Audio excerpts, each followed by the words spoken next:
নমস্কার বন্ধুরা, জবাবদিহি নিউজের পক্ষ থেকে তোমাদের সকলকে জানাই স্বাগত। তো আজকে তোমাদের প্রত্যেকের জন্য একটা গ্রেট অপরচুনিটি, যেটা পুজোর আগেই তোমাদের রয়েছে। ইস্টার্ন রেলওয়ের পক্ষ থেকে যে বিজ্ঞপ্তি প্রকাশ পেল এবং অবশেষে কোনো রকম রিটেন টেস্ট এবং ওয়াক ইন ইন্টারভিউ কোনো কিছুই হবে না।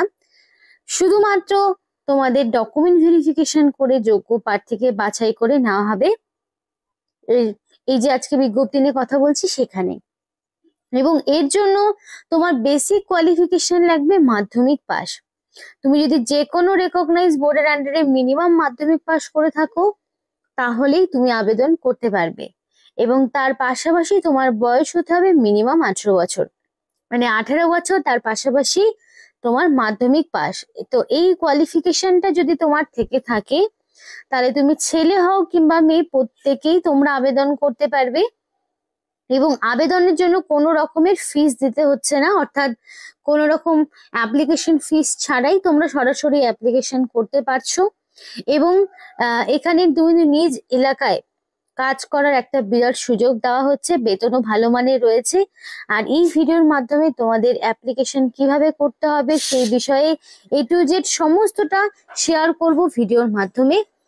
তাই সম্পূর্ণ ভিডিওটি দেখো, স্কিপ করলেই তোমরা কিন্তু ইনফরমেশন মিস করে যাবে। তাই ডিটেলস বলার আগে তোমাদের প্রত্যেকের কাছে আমি একটাই রিকোয়েস্ট জানাবো, যে যারা এখনো আমাদের এই চ্যানেলটিকে সাবস্ক্রাইব করোনি তারা ঝটপট চ্যানেলটিকে সাবস্ক্রাইব করে পাশে থাকা বেল আইকনটি ক্লিক করে দিও, যাতে করে পরবর্তী সমস্ত ইনফরমেশন পেয়ে যেতে পারো। তো চলো বন্ধুরা, দেরি করব না, এবার অফিসিয়াল নোটিশ নিয়ে ডাইরেক্ট বিস্তারিত আলোচনা তোমাদের সাথে শুরু করব। তো এখানে তোমাদের 19/9/2025 থেকে 13/10/2025, অর্থাৎ 13 অক্টোবরের মধ্যে তোমাকে কমপ্লিটলি অ্যাপ্লিকেশন সাবমিট করতে হচ্ছে। 13 অক্টোবর পরে কিন্তু তোমরা সুযোগ পাবে না অ্যাপ্লিকেশন সাবমিট করার। সময় রয়েছে তার আগেই, মানে যে যত আগে অ্যাপ্লিকেশন সাবমিট করবে তার কিন্তু ততই ফায়দা।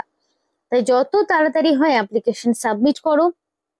13 তারিখে লাস্ট ডেট দেওয়া হয়েছে, লাস্ট ডেটের অপেক্ষা একেবারেই করতে যাবে না। এবং 14 তারিখে তোমাদের কিন্তু রেজাল্ট দেওয়া হচ্ছে, মানে 14 তারিখে তালিকা প্রকাশ করা হবে শর্টলিস্টেড ক্যান্ডিডেটদের, এবং তাদেরকে সরাসরি ডকুমেন্ট ভেরিফিকেশন করে নিযুক্ত করানো হবে।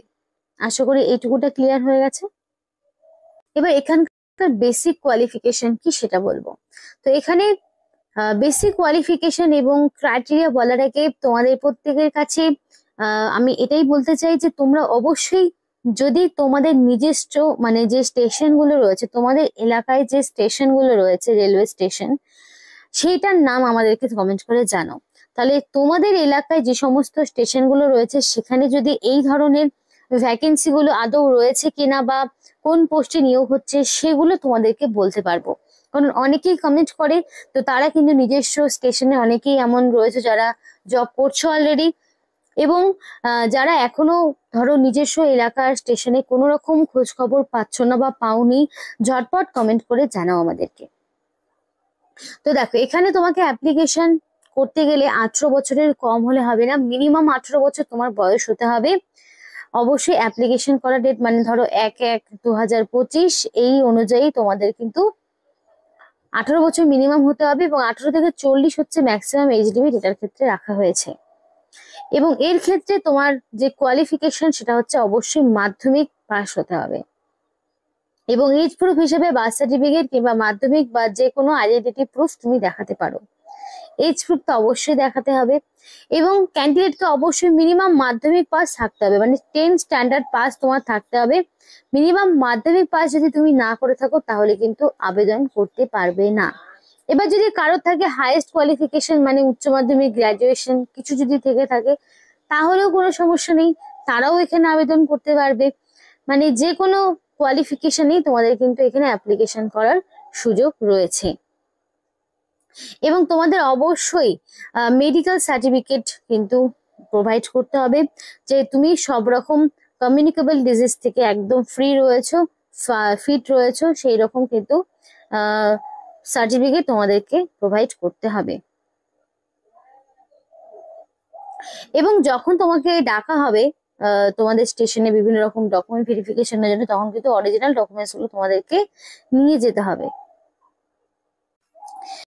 অ্যাপ্লিকেশনটা কিভাবে করবো একটু দেখে নাও। First of all, name of the applicant in capital.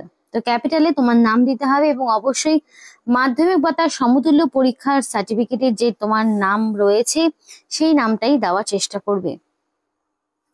তারপর তোমাদের ফাদার্স অথবা হাজবেন্ডের নাম। তো বর্তমানে যিনি তোমার গার্জেন রয়েছে সেটা তোমার বাবা হতে পারে, সেটা তোমার হাজবেন্ড হতে পারে, তো যিনি তোমার গার্জেন রয়েছে তার নাম তোমাকে দিতে হবে। তারপরে age and date of birth documents to be attached. তো এখানে তোমাদের যে বয়স রয়েছে সেটা কিন্তু তোমার মাধ্যমিকের অ্যাডমিট দেখে যা রয়েছে সেই মতোই তুমি এখানে তোমার ডেট অফ বার্থ বসাবে। Educational qualification at least 10 standard এবং সাথে কিন্তু ডকুমেন্টস দিতে হবে, মানে মাধ্যমিকের অ্যাডমিট প্লাস মার্কশিট দুটোই দিতে হচ্ছে। এখানে হাইয়েস্ট কোয়ালিফিকেশন মানে দেওয়ার জায়গা নেই, শুধু মাধ্যমিকটাই যাওয়া হয়েছে তো সেটাই দিয়ে দেবে। পার্মানেন্ট রেসিডেন্সিয়াল অ্যাড্রেস তোমাকে ডকুমেন্টস কালেক্ট করতে হবে, অবশ্যই তোমার লোকাল পঞ্চায়েত বা পৌরসভা থেকে বা বিডিও অফিস থেকে কালেক্ট করতে হবে। তোমার এখানে সম্পূর্ণ অ্যাড্রেস, যেমন ধরো ফার্স্ট অফ অল থাকবে ভিলেজ, তোমার গ্রামের নাম, পোস্ট অফিসের নাম, পুলিশ স্টেশন, তারপরে থাকছে ডিস্ট্রিক্ট, পিনকোড। তো এইভাবে এক এক করে সমস্ত রকম ইনফরমেশন গুলো কিন্তু তোমাকে দিতে হবে রেসিডেন্সিয়াল অ্যাড্রেসের ঘরে। মেডিকেল সার্টিফিকেট, তুমি ফিট অ্যান্ড ফাইন রয়েছে সেই অনুযায়ী, তোমার কোনো রকম কমিউনিকেবল ডিজিজ নেই সেইটা কিন্তু তোমাকে দিতে হবে যে তোমার কোনো রকম কমিউনিকেবল ডিজিজ নেই। তো এর আগে তুমি কোনো রকম স্টেশনে কাজ করেছো কিনা, যদি করে থাকো তাহলে ইয়েস, যদি না করে থাকো তাহলে নো দিয়ে দেবে। তারপর তোমাকে একটা পুলিশ ক্লিয়ারেন্স সার্টিফিকেট কালেক্ট করতে হবে যে তোমার এগেনস্টে কোনো রকম ক্রিমিনাল রেকর্ড নেই, অবশ্যই নো লিখতে হবে এবং ডকুমেন্টস তোমাকে পুলিশ স্টেশন থেকে কালেক্ট করতে হবে। আধার কার্ড, ভোটার কার্ডের যে কোনো একটি কপি আইডেন্টিটি প্রুফ হিসেবে দিতে হবে এবং সেটার নাম্বার তোমাকে এখানে বসিয়ে দিতে হবে। টেলিফোন নাম্বার মতো তোমার মোবাইল নাম্বার এবং এনক্লোজার মানে কি কি ডকুমেন্টস তুমি টোটাল এনক্লোজ করছো, কতগুলো ডকুমেন্টস সেই নাম্বারটা তোমাকে এখানে বসাতে হবে। তো ডকুমেন্টস কি কি হলো? ডকুমেন্টস হলো, এক তো তোমাকে first of all age proof দিতে হচ্ছে, মাধ্যমিকের অ্যাডমিট দিয়ে দিলে। তারপরে ধরো তোমার অ্যাড্রেস প্রুফ হিসাবে তুমি চাইলে আধার কার্ড, চাইলে ভোটার আইডি দিতে পারো বা ডকুমেন্টস কালেক্ট করতে পারো এসডি অফিস, বিডিও অফিস থেকে। অল এডুকেশনাল কোয়ালিফিকেশন মানে ধরো মাধ্যমিকের অ্যাডমিট এবং মার্কশিট তোমাকে প্রোভাইড করতে হবে। আর তারপরে ধরো তোমাদের এখানে ফটো আইডেন্টিটি প্রুফ রয়েছে। তো এইবার এই ডকুমেন্টস গুলো সমস্ত দিয়ে দিলে আইডেন্টিটি প্রুফ থেকে শুরু করে সবকিছু দেওয়া হয়ে গেল এবং লাস্টের দিকে তোমাকে কিন্তু একটা সিগনেচার করতে হবে এবং সেই সিগনেচারটা অবশ্যই রানিং হ্যান্ড রাইটিং এ হবে। প্লেসের জায়গায় প্লেস, আর প্লেসের জায়গায় প্লেস দিয়ে অ্যাপ্লিকেশন ফর্মটি তোমাকে পূরণ করতে হবে।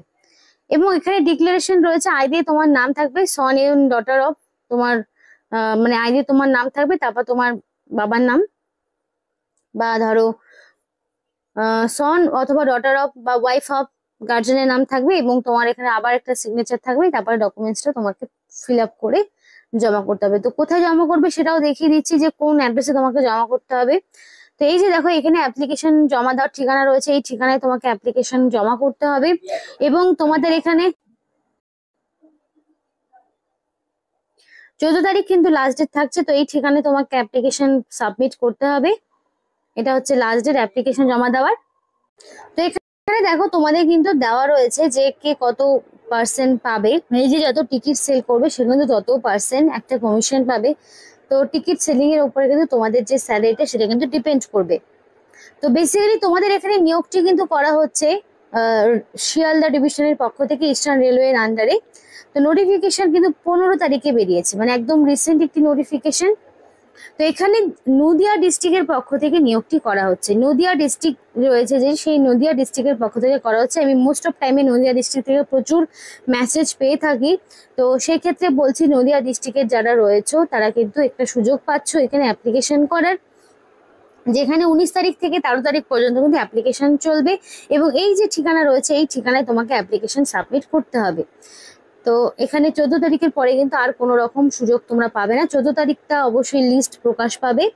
তো এদের অফিসিয়াল যে ওয়েবসাইট সেটা হচ্ছে www.earindia.railway.government.in, এটা হলো এদের অফিসিয়াল ওয়েবসাইট এবং এই অফিসিয়াল ওয়েবসাইটে গেলে নোটিফিকেশন অ্যাপ্লিকেশন দুটোই কিন্তু তোমরা পেয়ে যাবে। আর এখানে যারা ধরো সিলেক্টেড হলে তারা কিন্তু অবশ্যই 2000 টাকা একটা তোমাদের ফেভারে রাখতে হবে, জমা করতে হবে তো এখানে তারপরে তোমরা যখন কাজ ছেড়ে দেবে তখন কিন্তু তোমরা সেই টাকাটা পেয়ে যাবে। মানে যদি তোমরা মনে করো যে তোমরা কাজ ছেড়ে দেবে তাহলে কিন্তু 2000 টাকাটা পেয়ে যাবে। এটা সিকিউরিটি মানি হিসেবে রাখতে হচ্ছে। তো আশা করি সবটা বুঝতে পেরেছো। এর আগে এই ধরনের আপডেট প্রচুর দেওয়া হয়েছে, এগুলোর জন্য কিন্তু কোনো রকম লিখিত পরীক্ষা দিতে হয় না, সরাসরি ডকুমেন্ট ভেরিফিকেশন করে নিযুক্ত হওয়া যায়। তো এখানে আজকের মতো ভিডিওটি শেষ করছি। ভিডিওটি ভালো লাগলে অবশ্যই লাইক এবং চ্যানেলটিকে সাবস্ক্রাইব করে আমাদের সাপোর্ট করো, আমাদের সাথে থেকো, পাশে থেকো। আর ভিডিওটি সম্পূর্ণ দেখার জন্য তোমাদের সকলকে জানাই অসংখ্য ধন্যবাদ।